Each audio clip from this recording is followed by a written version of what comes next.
자, 우리 문제 연습을 좀 했던 사람은 쉽게 풀었을 거고, 응? 문장이 길다고 우리 처음 하는 사람들은 다 꼼꼼히 다 읽지. 진짜 그럴 필요 없어요. 그죠? 네. 자, 우리 문제 1번을 보면 1번은 정답이 몇 번이에요? 응? 1번에 몇 번 했어요? 4번이죠? 응? 네. 1번은 4번이 정답. 네. 자, 이 중에 뭐 1번은 설명할 게 없고 2번은 그냥 줄이면은 이라크 파병 결정. 응? 이게 이라크 파병 결정으로 제목이 나올 수도 있고 그냥 외국의 뭐 군대 파병 이렇게 나올 수도 있고 똑같은 얘기 하는 거야. 그럼 결론 알고 있죠? 여러 가지 군사교육 이거 다 종합되게 섞여갖고 결론은 통칭에 해당한다. 응? 그죠? 그러니까 세 번째 줄에 사법적 기준, 법적 기준만으로 심판한 건 자제돼야 돼. 이게 통칭에 해당한다는 말이에요. 응? 맞고.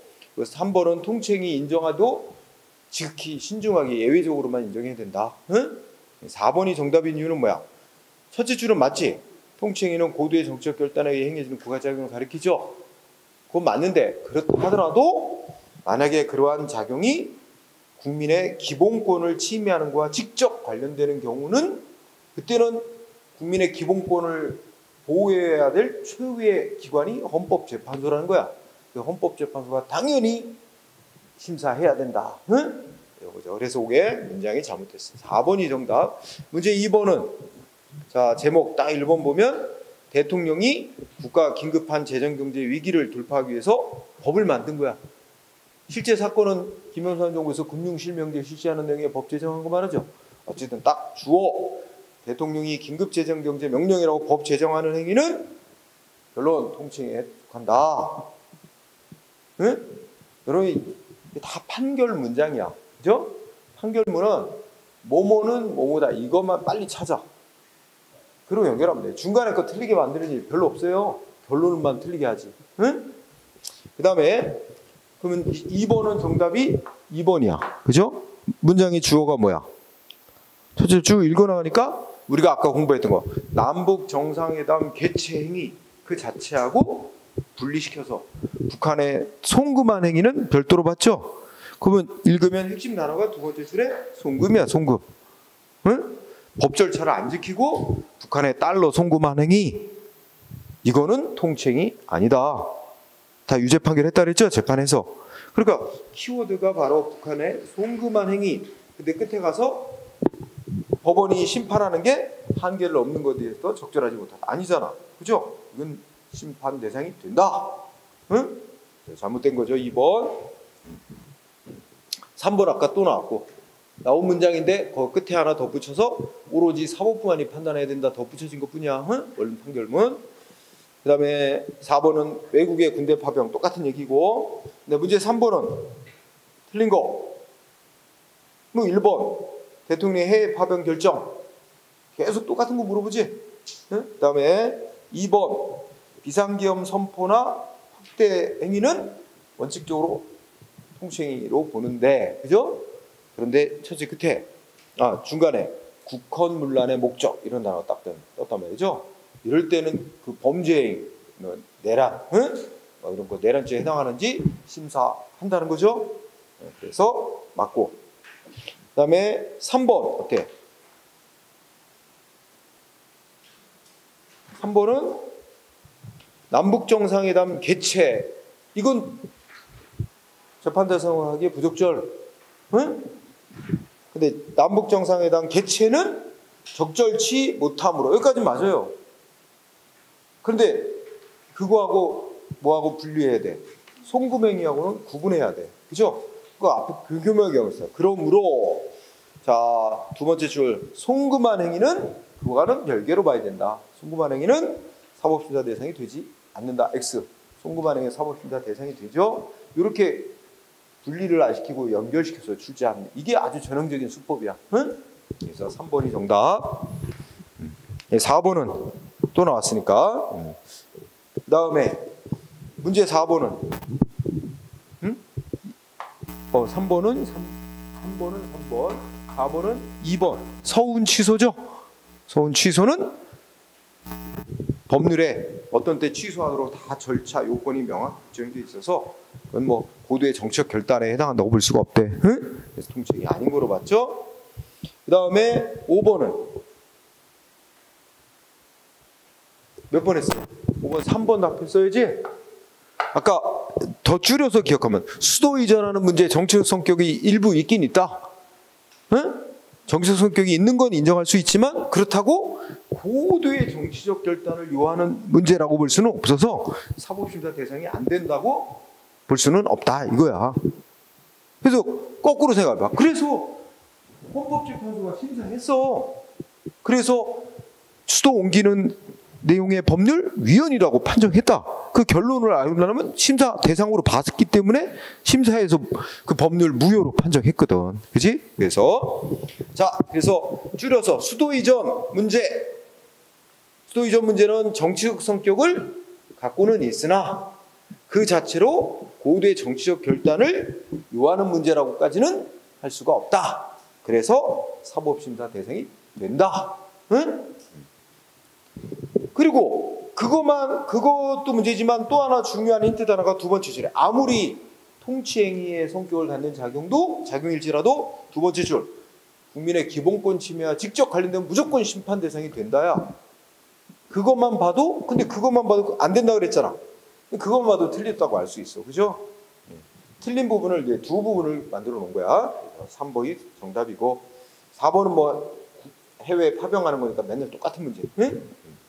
자, 그다음 문제 7번은 6번이 없네. 바쁘게 반죽하다 보니까 6번이 날라갔어. 자, 그러면 6번은 빈 걸로 하고 7번. 자, 행정법의 대상인 국가작용인 행정은 행정에 대한 설명으로 틀린 거. 자, 우리 행정작용의 성격은 적극적이고 미래지향적이고 형성이라는 건 사회를 뭔가 새롭게 만들어가는 작용. 응? 그러니까 이 적극적이라는 거에 반대는 소극적이겠지. 소극적은 뭐냐면 그냥 기존 질서를 그대로 유지시키는 거. 물론 행정작용의 경찰 행정작용 기존의 질서 유지, 소극적인 작용도 하지만 또 우리 뭐 요새 뭐 미래 먹거리 사업을 위해서 뭐 반도체가 아니라 뭘 또 육성을 해야 되는 이 목표를 정하고 뭐 예산 투입하고 하잖아. 그렇게 미래를 내다보고 사회를 어떻게 만들어갈지 계획 세우고 막 이게 다 적극적인 행정. 행정의 성격은 적극적인 성격, 그리고 미래지향적인 성격, 그리고 사회를 만들어가는 어떤 바람직한 목표가 설정된 사회를 만들어가는 작용, 형성적인 작용. 응? 다 뭐 틀린 거 없습니다. 응? 자, 2번은 행정을 국가행정, 자치행정, 위임행정 이런 식으로 구분하는 거 있지. 이거는 누가 하느냐? 국가기관이 스스로 하냐? 지방자치단체가 하냐? 또는 뭐야? 개인이나 민간 단체에게 위임해서 하냐? 뭐 이런 거 따지는 거지. 그러니까 이건 주체를 기준으로 하는 거야. 주체. 응? 맞습니다. 답은 3번이지. 응? 우리가 행정법의 대상이 되는 행정은 행정기관이 하는 작용, 형식적인 행정만이 아니라 뭐 국회가 하든 법원이 하든 내용적으로 실질적으로 행정에 해당하는 작용하는 것도 다 행정법의 대상이 되는 행정이야. 응? 그래서 실질적 행정에 한한다는 게 틀렸지. 실질적 행정만이 아니라 형식적인 의미의 행정도 다 행정법의 대상에 포함됩니다. 3번이 틀렸어요. 8번은 형식, 법 형식.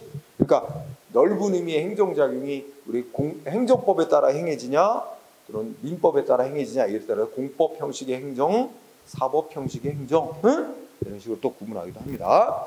자, 3번이 정답. 8번은 또 통칭. 그러면 이쪽 파트, 오늘 배운 파트에서는 통칭이가 주로 나오면, 응? 한 문제 정도가 가끔씩 나와. 지금도 보면 우리 인천시 시험 보는 지방직 가장 최근에 나온 게 2017년이야. 응? 그 이후에 안 나왔어, 한 번도.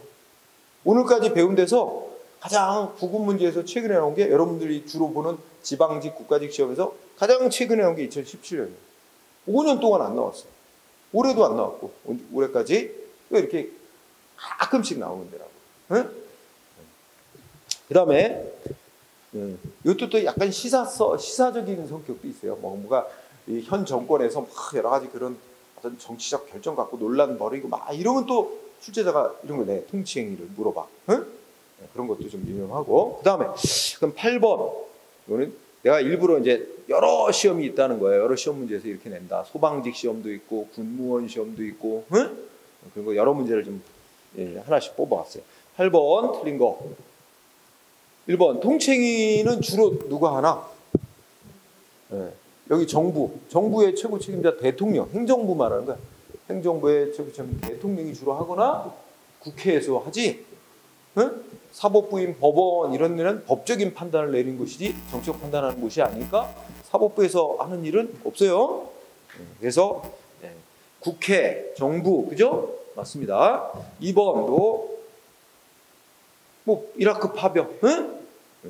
맨날 내고. 3번 대통령이 금융실명제를 실시하는 내용을 담은 긴급재정경제명령 법 제정하는 일을 통치행위라고 그랬죠?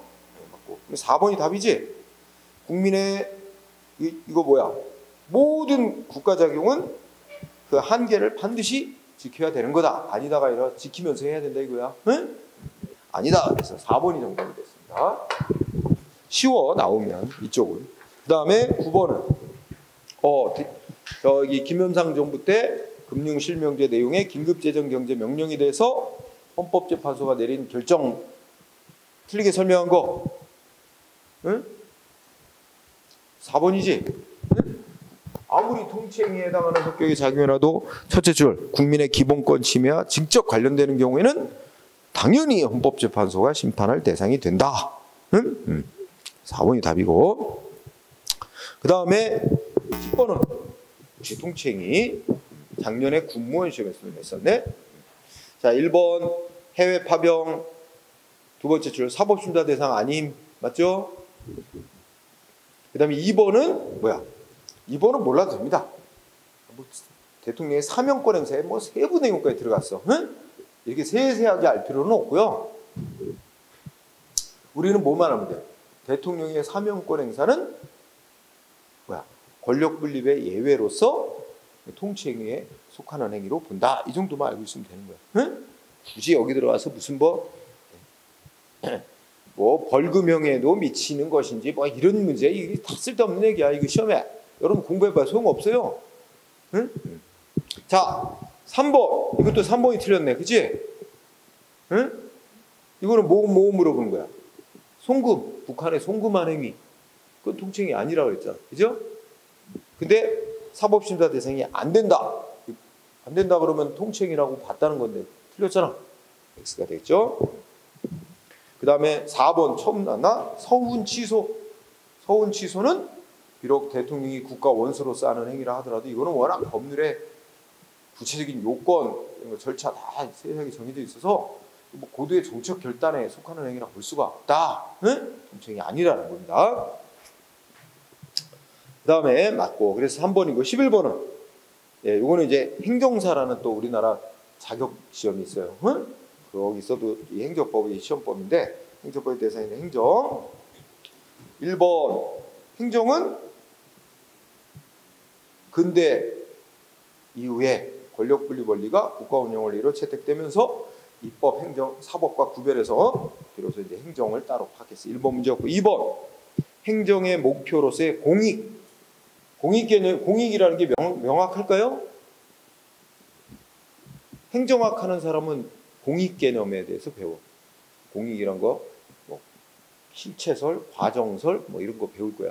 행정학 공부하는 사람이 있어. 일반 행정 택한 사람은 행정학을 해야 되잖아. 거기에 공익에 대한 개념 이런 게 있는데 공익에 대한 개념은 명확치 않습니다. 응? 공익은 시대와 사회에 따라 또 바뀝니다. 따라서 틀렸어요. 명백하다는 것도 틀렸고요. 명백한 게 아니에요. 또 하나 시간의 흐름에 따라서 변하지 않는 고정적이라 시대와 사회 변화에 따라서 응? 공익이 달라질 수 있습니다. 응? 우리나라 70년대는 뭐가 중시됐어? 경제 발전이 가장 우선시됐잖아. 그 당시에는 환경? 먹고 사는 게 중요하지. 그 뭐 환경이 뭐가 중요해? 지금은 환경이 가장 중요한 공익이 됐어요. 시대가 바뀌면서, 그죠?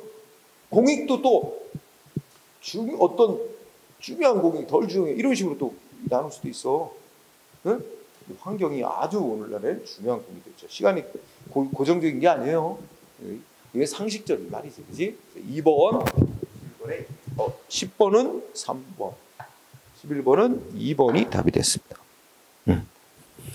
자, 그 다음에 11번에 3번은 우리나라 대통령이 하는 어떤 행위 통칭이라고 인정했죠? 그 다음에 4번 어떻게 돼? 넓은 의미의 행정은 이제 행정법에 따라서 하는 공법 형식의 행정이 있고 민법에 따라서 민법에 적용받는 사법 형식의 행정이 있는데 이렇게 구분하는 가장 주된 이유는 적용되는 법이 다르고 재판 절차가 다르게 돼 있기 때문이에요. 그래서 아까 말했듯이 국가가 국민한테 세금 부과하고 영업정지시키고 이건 다 권력적으로 하는 조치는 행정법에 적용 대상이 되고 행정소송으로 싸워야 되지만 국가가 필요 없는 땅이나 건물, 자동차 이런 걸 판다. 이거 뭐 개인 간에 돈 주고 사고 파는 경제적 거래 계약과 똑같기 때문에 그건 민법으로 적용하고 민법에 따라 하고 민사소송으로 싸움을 해결하도록 합니다. 바로 그렇게 이유가 다르기 때문이다. 그다음에 5번 여기 급부행정 꼭 급부행정이라고 할 필요도 없습니다. 급부행정은 국민한테 뭔가 가장 전형적인 게 생계 곤란한 자에게 뭐 생활비 보조금을 지급하고 막 이런 거 다 급부행정이야. 도로 건설해주고, 국립도서관, 박물관 짓고 운영, 다 이런 게 넓은 의미의 급부행정이야. 근데 이거 하는 방식은 우리가 행정법적인, 그러니까 국가가 우월한 힘을 가지고 이렇게 강제로 하는 방식으로 하지만 또 이렇게 계약 맺고, 여러분들 예를 들면 대학생들한테 국가에 장학금 지급한다? 이거 우월적으로 강제로 장학금 지급하는 게 아니야.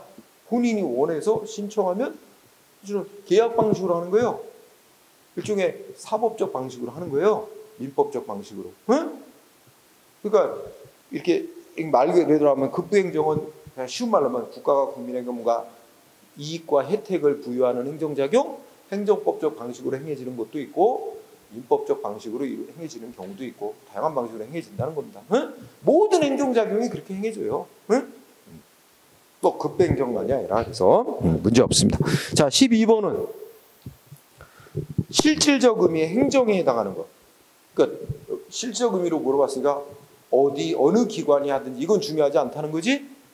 그러면 자 우선 기억법 갖고 헷갈렸을 수도 있겠다. 그죠? 기억은 뭐라고 해야 돼? 이거는 그냥 일반적인 행정이다, 입법이다, 사법이다 이렇게 말하기 곤란합니다. 이거는 그냥 어느 보통의 입법, 행정, 사법에 포함시키기 어려운 우리가 아까 배운 통칭이죠. 일반적으로 통칭위는 이 제4의 국가작용이라도 칭해. 입법, 보통의 입법, 행정, 사법 어디에 포함시킬 수 없는 제4의 국가작용이라는 별칭을 붙이기도 해. 그래서 이거는 뭐 실적으로 행정이라고 말할 수도 없어. 기억이 들어가면 안 돼. 그 다음에 니은 어떻게 돼? 나 어디에서 주안역 앞에서 집회 몇 월 며칠 날 집회하겠다. 경찰에 집회한다고 신고했어. 근데 경찰이 신고를 받더니 안 된다고 금지 통보를 했어. 그러면 누가 하냐면 경찰이 하거든. 근데 그게 중요한 건 아니까 경찰이 집회 금지 통보를 하니까 형식적으로는 행정, 실질적으로도 행정이야. 우리나라 집회와 시위회가라는 법률이라고 있어서 그 법률에 따라 하는 거야. 법집행이야. 니은이 들어가야 돼. 실질적으로 행정. 디귿은 뭐겠어요? 이거 억울하다고 행정조치 받은 상대방이 억울하다고 신청 들어오면 판정 권한이 있는 상급 행정기관이 판정 내려주는 작용이야. 행정기관이 판정하니까 디귿은 뭐야? 형식적으로 행정인데 실질적으로 뭐라고? 싸움 났어 지금. 행정기관이 한 조치에 대해 어떤 행정기관이 한 조치에 대해서 상대방 국민이 이거 위법이야. 이 싸움 난 거 판정해달라고 신청 들어와서 상급 행정기관이 판정하는 거야. 실질적으로 재판이나 마찬가지야. 그래서 디귿은 실질적으로 사법. 그럼 디귿 들어가면 안 되지.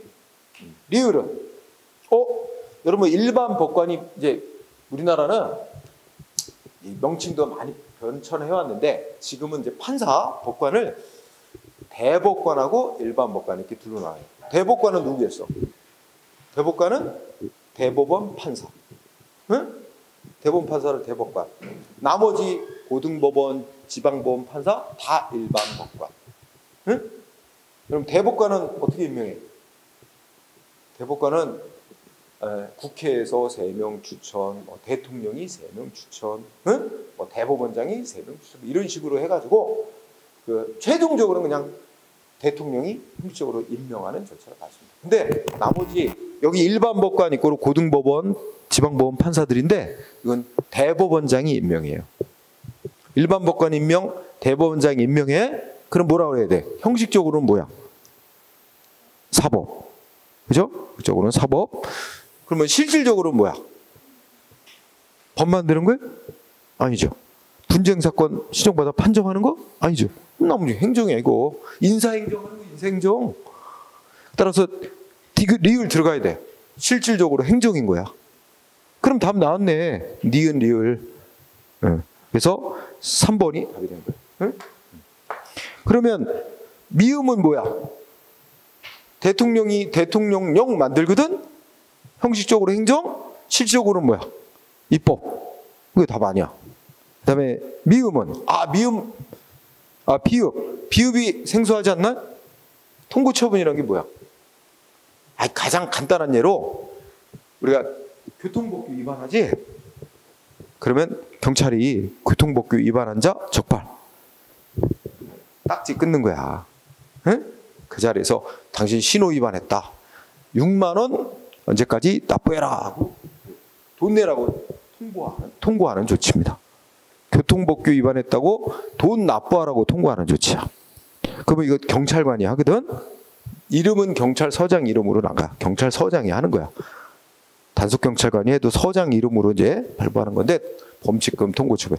그러니까 형식적으로는 행정기관이 하는 거라 행정. 근데 실질적으로 뭘까? 요거는 실질적으로 사법이라고 봐. 그러니까 원래는 원칙적으로 따지면 이제 이게 법을 위반했다고 벌 주는 거야. 원래는 이거 벌금형을 부과해야 될 죄야. 그러면 여러분 벌금형 같은 벌을 주려면 절차를 밟아야 되거든. 그래서 말하면 경찰이 적발했다. 원칙적으로 하면 경찰이 적발했다. 그다음 뭐야? 그러면 뭐 이제 사건 조사한 뒤에 검찰로 보내고 검사가 얘 재판해서 처벌해달라고 형사재판 청구. 그래서 법원이 재판을 해서 너 위반한 거 맞으니까 뭐 벌금 10만 원 이렇게 이제 선고할 행위야. 근데 그렇게 하면 절차도 복잡하고 결국 국민을 전과자 많이 만들고 거의 전 국민이 운전자인데 까딱하면 신호위반 실수해서 걸리는데 다 전과자 만들어 유죄 판결해가지고 이런 거 좀 곤란하잖아. 그러니까 그런 절차를 남겨놓고 뒤로 밀어놓고 일단 위반자를 적발한 행정기관이 너 그 벌금 가는 거 대신에 재판 가는 거 대신에 너 돈 얼마 내는 걸로 하자 하고 먼저 부과해 보는 게 이 통고처분이라는 거예요. 그래서 상대방이 그냥 정해진 기간 내에 납부하면 그걸로 모든 처벌을 끝나는 거야. 돈만 납부한 걸로 끝내주는 거야. 응?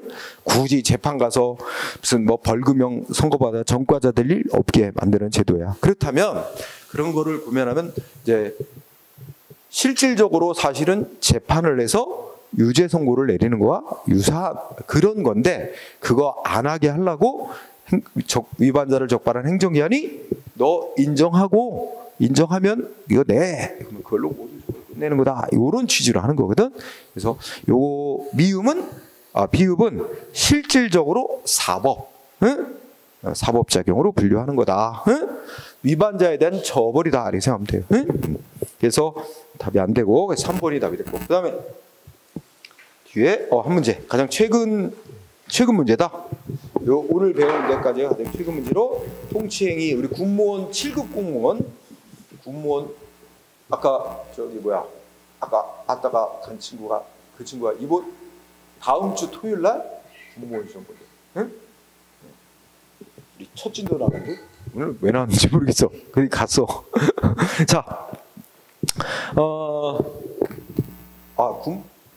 그렇죠. 군무원에 이제 5급 시험도 있고, 9급 시험, 7급 시험, 5급 시험 이렇게 있어요. 다.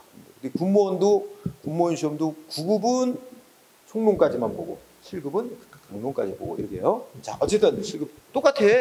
문제 1번 뭐야? 해외 파병, 그죠?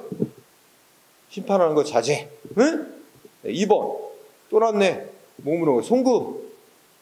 북한의 송금한 행위는 두 번째 줄 통칭이래요. 통칭이로서 XG. 그 남북 정상회담 개최하고는 분리해서 봐야 될 문제고, 정상회담 개최는 통칭이라고 보지만, 그러나 송금한 행위는 통칭이 아니다. 사법심사 대상이다. 그죠? 얼마나 이게 답 제일 많이 만들지 않아? 네? 그래서 2번이 됐죠. 3번 대통령의 사명권 행사는 뭐야? 두 번째 끝에 권력 분립의 권리에 대한 예외로서 인정됩니다. 통칭의 성격을 인정하는 거죠. 그다음에 또 나왔던 거, 대통령의 긴급재정경제명령 첫째 줄 뭐야? 고도의 정치적 결단이나 통칭에 해당한다. 하지만 그렇더라도 국민의 기본권 지킴과 직접 관련될 때는 심판 대상이 된다. 그죠? 자, 오늘 배운 주제 여기까지인데, 최근에는 이렇게 이제 근데 여기보다 요게 내가 2013년 이후부터 문제야. 응? 그러니까 한 10년치. 그 전에는 뭐 아까 우리 오늘 배운 뭐 각 국가의 행정법 성립 발달 과정을 물어본 문제도 있었고, 또 행정법의 특성을 문제 낸 것도 있었는데 다 10년 이후에 나온 적이 없는 거야. 응? 그래서 그 10년 전의 문제는 내가 아까는 집어넣었다가 그때 날려갔어. 그거를 빨리 못 찾겠어. 그냥 최근 문제로만 했습니다. 자, 그래서 오늘 배운 부분에서는 통칭이와 관련된 부분만 집중적으로 하면 될 것 같아요. 응? 자, 그리고 오늘은 여기까지 하는데 다음 시간이 이제 중요해요.